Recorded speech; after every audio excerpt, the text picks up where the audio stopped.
Late Saturday night, April the 13th, 2024, the skies over the Middle East witnessed a dramatic escalation. Iran launched over 200 drones and missiles directly at Israel, marking the first such direct confrontation after years of shadow warfare, probably setting the stage for what will be the most dramatic war theater in modern history. What will be Israel's response? How will the U.S. states respond, and what happens next? Welcome to In 5 Minutes, where today we delve into a critical development, Iran's unprecedented direct attack on Israel. Let's unpack the events and potential consequences in the volatile arena of the Middle East. Please do not forget to subscribe, like, and comment what you think to help me grow this channel. Thank you very much.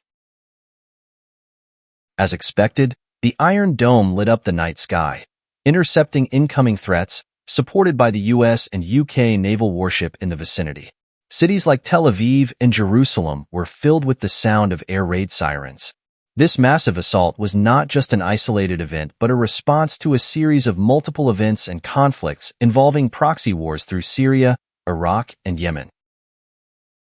On April 1st, a significant turning point occurred that pushed the long-standing shadow war into the spotlight.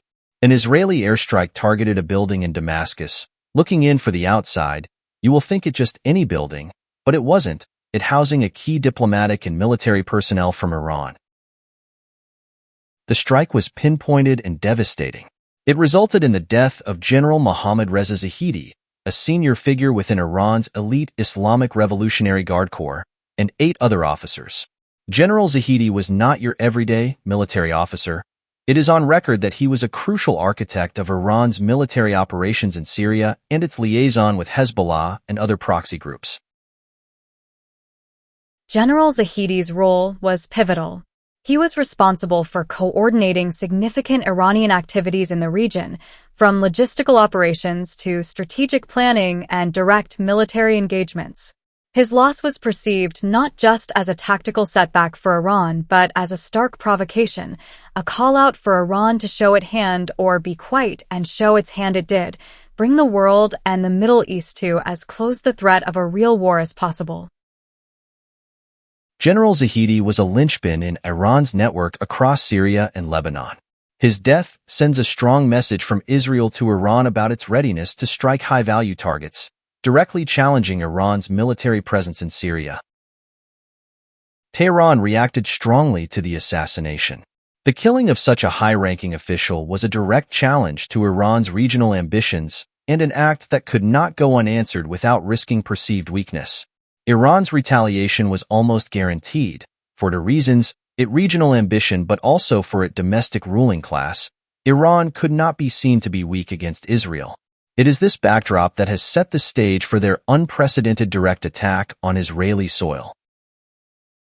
As the dust settles from Iran's direct assault, there are analysts suggest that while the attack was severe, it was also a calculated move, potentially designed to communicate strength without crossing a point of no return. Interestingly, the involvement of regional players like Jordan in intercepting the missiles hints at a broader consensus or prior notification. Jordan's participation in downing the projectiles is particularly significant. It suggests a level of coordination that might have been intended to prevent the conflict from spiraling out of control, ensuring that all parties had a stake in managing the crisis. With this context, it's plausible to consider that Iran's attack, while aggressive, was not meant to ignite a broader war. Instead, it could have been a strategic demonstration of capability and resolve, a warning shot that loudly proclaims Iran's limits of tolerance. So what happens next? Moving forward, we believe that the likelihood that the response to this crisis will continue through quieter, diplomatic channels.